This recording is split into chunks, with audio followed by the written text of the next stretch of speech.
Welcome to PCN Life. I'm Brian Sullivan. And I'm Julie Thompson. On tonight's show, we have a new citizen profile with our friend Chickie Celli, owner of the Clay Chick. We have Nancy O'Keefe, author of Fighting the Talent Battle on set for Writer's Block, and we finish the show with a very special segment to celebrate the season finale of PCN Life.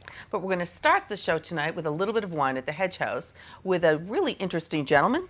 This is Stephen Hall. He owns Hophead Events, and he's been doing these things for a few years now. He started organizing road races and things like that, but he has a love of local beer and local foods. So the first time I met him was at an event behind Cordage Park where they brought in all these food trucks and all these beer vendors. And in the past 3-4 years, his events have really blown up into, I guess they'd be like destination events. Right. So that's what this is here.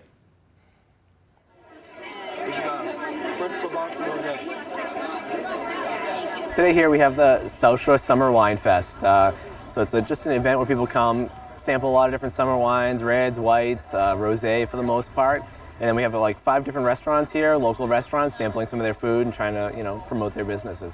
I got into this as a reformed runner. I don't run anymore, but at the time I loved running. So I wanted to put on a road race that integrated my 2 sort of loves at the time, which was craft beer and running. So we put on a road race about 8 years ago, and that was sort of the start of it all. And that has snowballed into, Hop Fest, the Bacon Beer Jamboree, the South Shore Food and Wine Expo, and now the Summer Wine Fest here at the Hedge House.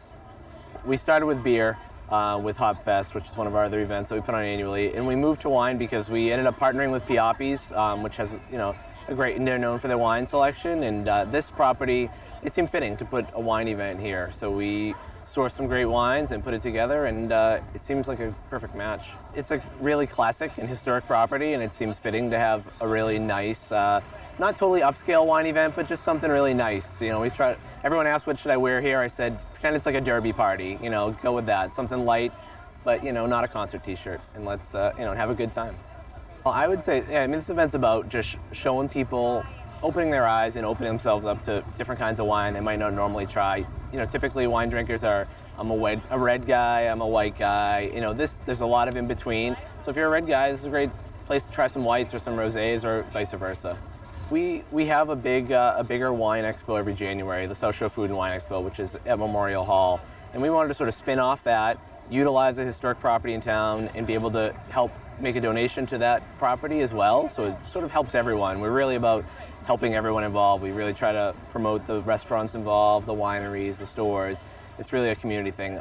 I'm all about just trying to bring people to Plymouth and have a good time.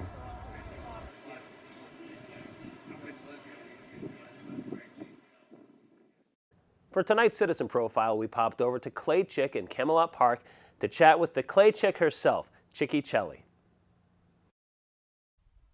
I started this business several years ago. I came to Plymouth about 23 years ago. Did this out of my home pretty organically with just neighborhood kids for several years. My kids were growing up, and as they were growing up, I started to do this a little bit more frequently, and just kind of in 2010 made a leap and decided to open up a storefront down at the waterfront. I've been in this industrial park, Camelot, for this is our 7th year here this month. We've been doing empty bowls on our 4th year this year. We've been doing it, it was a great collaboration between South Shore Community Action Council, our local town high schools, and myself. We all kind of had the same idea at the same time to come together and do something for the community that would affect people who are having food insecurity. Empty Bowls is a great program. There's a few opportunities to create. There's one here would be paint your own pottery bowl, and we'd like to do that because that's exclusively designed to create events for church youth groups, our special needs community, and people like that who wouldn't maybe be able to manipulate a pottery wheel and create a bowl on their own. Also, South and North High School, you can go to their workshops and actually use the pottery wheel, which is really exciting for people as well. The money goes back into the community right away, all of the profits. We have a backpack program in our town that helps kids who don't have food on the weekends. The schools, the elementary schools, fill them up and send kids home with something, so this is what this supports. The thing that excites me most is that we're taking basically dirt when we're working with pottery. Dirt, water, and fire. 3 really amazing elements in our environment, and we're putting them together and just seeing what happens for the most part. So you have to have some insight to how the kilns work, however, but when we have a little kid who has a little idea that I say, okay, if you can sketch that out, my job's to make sure it stays together, doesn't explode, etc. But it really gives them a limitless just use of their imagination, and they can come up with anything. And the pride that a child has when they've created something that we tell them it's just mud, water, and don't worry about it, just mud, water, and fire. it just evokes an excitement because they didn't even know that that's where a plate came from or a bowl came from, that that's, you know, how it's produced. I do hear that it must be so easy to run a business, you're doing what you love, and I agree, I do what I love, but I still work really hard. Fortunately, I have a great team of girls that are here, so I have some good support, but I'm not ever not really working. I feel like I'm always thinking or creating or thinking of a new way to market, a new program, a new class, so I would say that it is a ton of hard work. I love being in this park in Plymouth, in Camelot Park. I also love being part of the business community in Plymouth.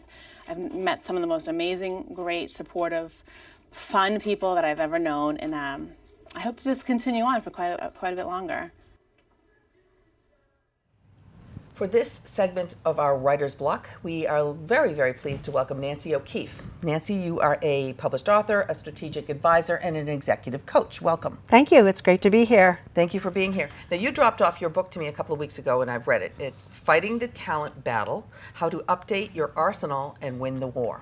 And talent meaning employees. That's right. Okay.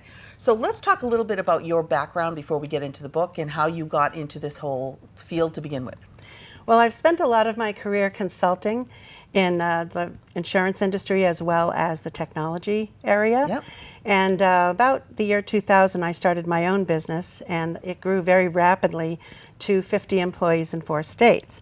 But we did everything virtually. I looked for a labor pool that didn't exist in most people's frame of reference. Right. I hired stay-at-home moms, and we built a lot of technology around getting that work facilitated remotely. Mm-hmm. So that was a great experience. Sure. We had an amazing pool of people. They gave us 110% every day. Yeah. And that really gave me the idea for looking outside of the box and doing some, thinking that wasn't traditional when it came to employees. Right. Because technology changes, and with every technological change, it does affect the workforce. Factories used to take 50 people to do something, now one robot can do it. Right. With the internet, like you said, you can do a lot of remote work from home. There's a lot of industries that you can do that in. So talk about the different chapters in your book and kind of what the major takeaways that you want when people read this book to get out of it. Well, I'm really trying to create awareness in the corporate arena. Business owners and senior executives need to really think about how they're looking at talent and how they're managing it, because the game has completely changed. Mm-hmm. There are really 3 phenomena that have happened. One is obviously the baby boomers are starting to retire in droves, and in a few years we're going to find many of them are just gone from the workplace. Yep. The second thing is they're being replaced by millennials, and millennials have a very different idea about work. Mm-hmm. Baby boomers were achievement oriented, almost achievement at any cost. Yeah. Put your family second, Yeah. put your everything, Yeah. You did whatever you needed to do. Do it for the company. Yeah. Right. Millennials, however, they want more work-life balance. Yeah. They want some purpose-driven work. They Right. don't want achievement at any cost. Yeah. And we're finding that it's very difficult for baby boomer managers and owners to really relate, no less do something to attract and retain those people. Right. And the third phenomenon, and I think the most critical one that's almost being missed, is the fact that the concept of the job is completely changing. The job came about during the Industrial Revolution, when people left their homes and their cottage industries to come and work in a factory and have a job. Yep. But now, due to technology, they're able to work from home. They don't have to go to some place and do a job. Mm-hmm. And we have the U economy, which also brings the opportunity to be an entrepreneur with quite a bit of safety. Mm-hmm. Used to be that when you were an employee, you had a choice. You could go to work for someone else, or you could jump off the cliff and be an entrepreneur with no safety net. And work for yourself. Frankly, that just wasn't for the masses. Right, right. But now you can drive for Uber a couple hours a week. You can rent out your home for an Airbnb. There's lots of ways. There's options to earn a living. Yeah. And some people choose a multitude of those options, and they don't want to work in corporate America. Right. And right. that's not going to change. Sure. Now, the one thing that I find when we look to hire people, or when a lot of my friends looking to hire people for the companies that they own or they manage, is the whole idea that, well, I need to have benefits.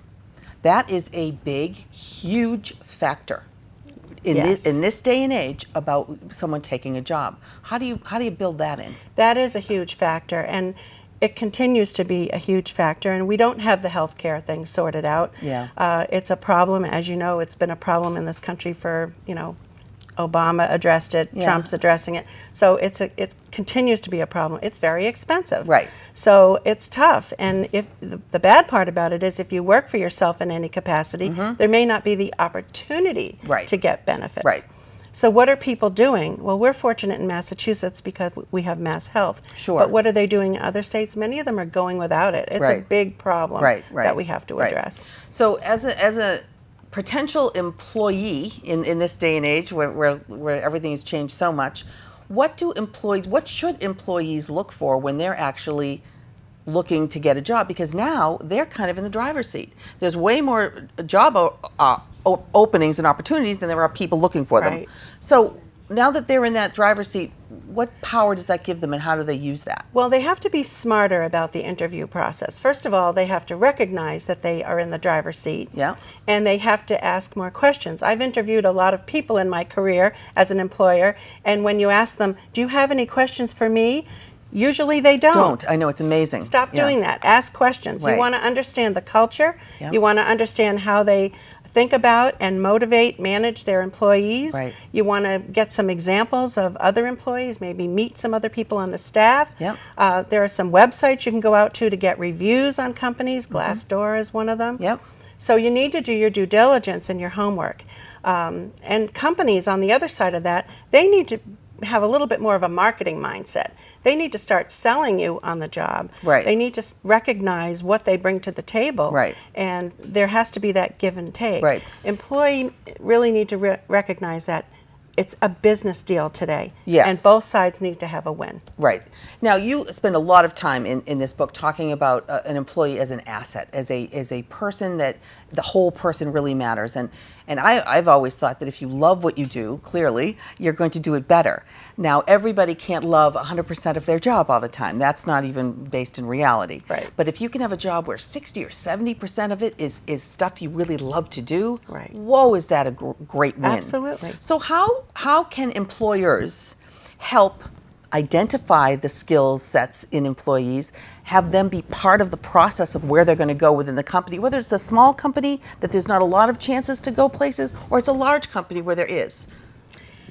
Just ask. I mean, one of the things that we do today is we cookie cutter everything. You know, well, let's put snacks in the refrigerator in the break room. That'll make the employees happy. Well, that might make some employees happy, but how about the employees that are on a diet? They can't eat the snacks. You know, it's one size doesn't fit all. It's about really getting to know your employees at a level where you understand what their needs are. Now, you can't always satisfy everybody's needs, but if you can come close to aligning what their strengths and what their needs are with what your goals and needs are, now you've created what I call a match, and that gives you the opportunity to really build a relationship together that might create loyalty and reduce turnover. Sure, and you want your employees to buy into the organization they're working for. They should feel part of the organization, part of the team, part of the fabric, part of the mission statement, whatever it is. They need to be part of those conversations, and a lot of employers don't do that. They don't, and they need to be proud of where they work. Yeah. And sometimes it comes down to the aesthetics in the building. I mean, I've walked into offices where there were stained ceiling tiles and old computers piled up in the corner, and it was not clean. Who wants to work in an environment like that? We really need to think of everything, not just the job we're asking people to do, but how convenient is it to get there? What are the people like that you work with? Are they people you enjoy working with? Do they have the same work ethic you do? All of that counts. Yeah, sure it does. Now, you talk a lot about flexible workforce. Nowadays, there's a lot of jobs that you 1 or 2 days a week, you can work from home because of the internet and how we're all tied together. There's a lot of things that you really physically don't need to be in a place.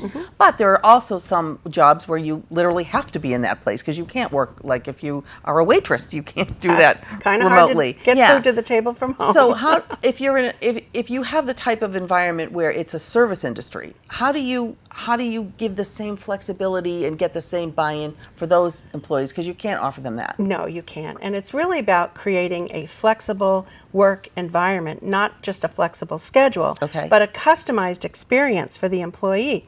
What do they need? Maybe they can start an hour later in the morning and work an hour later in the evening because they have a child care issue, or they need to drop a child off at school or something like that. I mean, find out what problems are they wrestling with. Right. The more of those problems you can tick off and help them resolve to the best of your ability, you can't solve everything, the more loyal they're going to be. They're going to recognize that you care. Right. And really that's what's missing today in our work environment, and it's been missing for quite some time. Right. There's no loyalty, so managers need to make sure that people understand they do really care about them.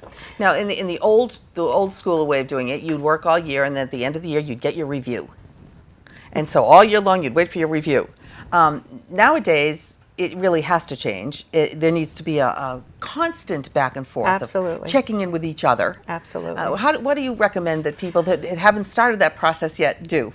Well, I'd like to see organizations retool their management team. Okay. I think it's important that managers take on a new role. The way they've been taught to manage, those that were lucky enough to get any training in the first place, is really all about managing by goals and objectives, accountability, control, planning. Those kinds of things, I don't think they work anymore. People want to be part of the decision. They want to understand how they can contribute. They want more feedback more often to understand, are they doing what they can? Are they getting where they need to go? Yes, there need to be goals, but it's more of a coaching and mentoring environment that we need, and a little bit less of a command and control management environment. But don't you believe that there have to be some types of measurable results? Oh, absolutely. Yeah. Absolutely. So you can't get rid of measurements. No, you absolutely need to measure, but it shouldn't be a situation where you're measuring for accountability, and if you don't cut the mustard, forget it. It goes on your performance review in a negative way. Let's work with people and help them be better. Sure. Make sure they have all the tools they need. Exactly. You can't just tell somebody. You have to show them, and you have to give them the tools, and you try everything you can. And sometimes it just doesn't work. Sometimes it doesn't, but if you check in with them and give them a chance and allow them to have a little room for failure, sometimes a new employee needs to come up to speed. But if you throw them in the environment, sink or swim, here's what you need to do, here's your job, and we'll see you in a year at the performance review. I mean, that just isn't going to work. Right. What are the biggest things that you have seen that happened with the fact that a lot of people now can work from home? Now, I've heard a lot of managers that are very wary of that because how do I know Joe Schmo's really working the 8 hours he says he's working? Right. It's called trust. Okay. You have to trust in your process when you're hiring. You have to have the right people. You have to trust that you've set up the right measurements, set the right expectations, make sure everybody's clear on how this is going to work, and then you have to trust that people are going to do their job. Right. Why would you hire somebody if you didn't think they could do the job? Right. So if you've got, and believe me, working from home isn't for everybody. Sure. Even in the company that I started and ran, where I had 50 people that worked virtually, I also had 5 or 6 that came into the office. One of them was me, one of them was my secretary, but there were a handful of people that just didn't want the isolation of working at home. Right. And you have to put things in place to help people be successful. We had a remote telephone system with online capabilities, including an intercom, so somebody in Connecticut could press boom *2 and talk to somebody in Maine. So it felt like they were connected, and that's the important piece. And you designed it this way. Absolutely. So in a way, you were very lucky or very smart because you knew which model you wanted to do. Now, most companies aren't set up that way, so they probably very slowly can try one of these things at a time to see if it works. What I find, and after reading your book, I thought, I love your whole idea of the being flexible with employees. But so, what if you work for an organization where some of the jobs absolutely you can do that, but other jobs you just can't? Is that fair to the employees that you can't do it for? It's fair if you're asking every employee about their needs and you're trying to give them something to make the work experience customized for them. If they apply for a position that is a waitress and they have to be there to serve the food, there's some level of understanding around that. But what else can you do for them? I mean, is there some training you can get them, or can they go home in the middle of the day or, in the middle of the afternoon between lunch and dinner? Think differently about things. And you also talk about getting to really know your employees. And there's a fine line between being too friendly and being too intrusive in people's lives and truly understanding what makes them tick. What do they love to do outside of the 4 walls that they come to every day? How important is that? Very, very important. I believe in using assessments. A lot of companies use assessments in the hiring process, but I believe they have a great use beyond that, because we can understand certain things about people's MO, how they like to work, whether they like to go to meetings or not, things like that, where we can customize that work experience a little bit for them. And then ask, as I mentioned before, I mean, I help clients set up what I call a match questionnaire so that they can work with people to get some idea. You have to realize, though, that in the beginning of the process, when you're just hiring an employee, they're a little guarded. You know, they keep their guard up a little. They're not going to tell you everything. But as the process goes forward, you can get a lot of good information. And when you show them appreciation, which, by the way, you should, you can show them appreciation that means something to them. For example, if you're going to give a gift card and they love, you know, Fridays, then that's where you give them the gift card. Right. You don't give them to a gas station. Exactly. Down the road. Okay. Thank you. This has gone so fast. Fighting the Talent Battle is the name of your book, How to Update Your Arsenal and Win the War. We really appreciate it, Nancy, and thank you for being here today. Thank you very much for having me, Julie. For our last PCN story of the season, we decided to do something a little different. Tell you the story of us here at PCN and PCN Life. It has always been an honor telling the stories of our communities, and here's a look at how we get it done.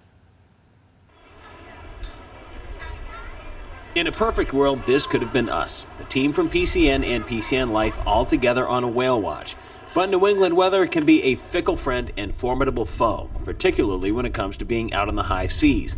In order to get to know the gang, we'd have to find them in their natural habitat. Since July of 2008, that habitat has been located at Fort Collins Ave in North Plymouth. It wasn't until 2013 that PACTV started its own news program for the community known as PCN. 2016 saw the start of its offshoot, PCN Life. And for our last episode of Life, as we head into summer break, we thought we'd give our viewers a behind-the-scenes look and meet some of the people who make both shows possible.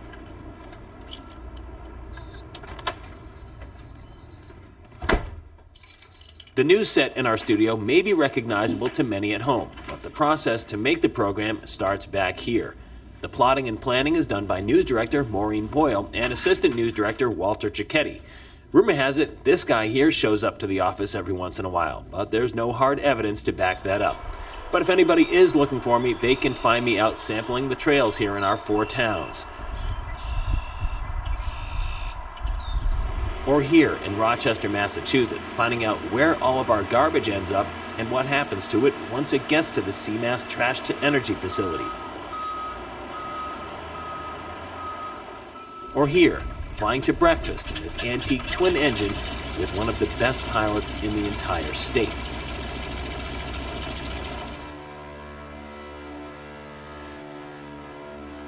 Meanwhile, back here on Earth, this show must go on, and for both programs, that starts and ends with Maureen Boyle. When she's not juggling 50 flaming chainsaws trying to keep the shows organized, she can be seen behind the anchor's desk. After joining the team in the winter of 2014 as Maureen Bates and as a part-time writer, she finished 2017 with not only a new last name, but a new title, News Director. She also had a hand in creating the PCN Life program. PCN Life evolved out of a couple of experimental programs. We did a show, PCN In Depth, a while back, and it was investigative journalism, but it was very taxing on our resources as a news department. So we wanted to make it a little bit lighter, and we also wanted to really boost our production value and just to really show the artistic communities and music communities and food communities, but also with a higher production level. So we had, for example, we had local eats on PCN, and that was the type of production value I wanted to bring to PCN Life, but for all of the pieces. The newest kid on the block is Assistant News Director Walter Cicchetti, but in age and hire date only. He was volunteering at PACTV long before any of us had started working here. On the day of the shows, Walter is there to make sure that everything is where it needs to be. Cameras, teleprompters, the control room, guests, and sometimes just getting himself ready to be on the news desk. Walt still has the most fun when he's out there getting the story. Going out in the field, I guess the best part is meeting people and getting to help tell their story and finding out what their passions are, what they're interested in, and kind of finding out the truth in what they're doing. Julie Thompson joined the PCN team around the same time as the show's inception and has conducted nearly as many in-studio interviews as I've done from the field. While Julie makes every interview look easy, it turns out there's a method. Anytime I know I'm going to interview anybody on set, I usually have about a month's notice and sometimes a little bit less. So I'll find out who they are, what they're doing, what their objective is, what the objective of my interview is going to be. And then I will find out as much research as I can on that person. If it's an author, I will read their book. If it's someone that has a specialty, I will Google and find out as much as I can about their specialty.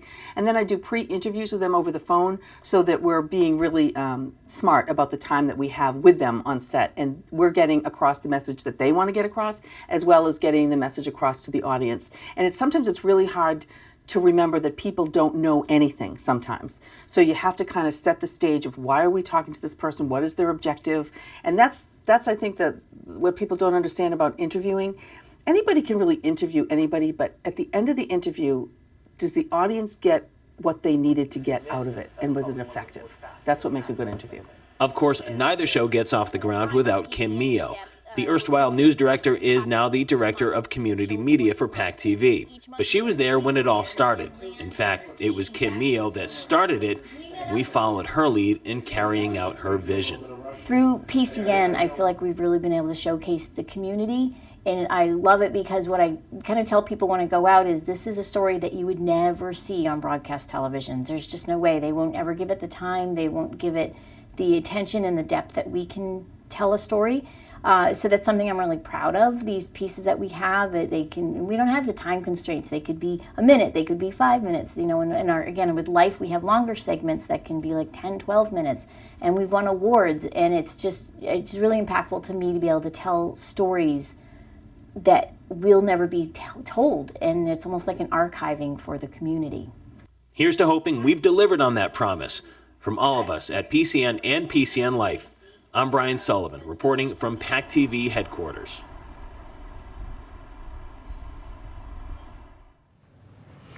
That was a wonderful compilation of what we do. And what is so striking to me is the fact that we cover the good news, the happy stories, the things that no one else would cover. They'd never hear about them. And we love doing it. So we're not a cutting edge news department. We're a community news department, and we love what we do. Yeah, it's fun. We get to do a lot of feature stuff, and we can still go in depth to stories, but it's not to the extent of showing the guts and gore of things. It's more like, hey, here's the who, what, where, when, why, and how, and break it down in a way that people can easily understand and hear things that they wouldn't have heard of in any other way, I suppose, right? That's right, and we appreciate the audience, and we look forward to another year coming up. Well, we hope you enjoyed this episode of PCN Life. We'll be back after the summer break. But until then, you can catch this episode and others on our YouTube channel or see updates on our Facebook page or Instagram account. PCN will be back next week, and until then, keep living life.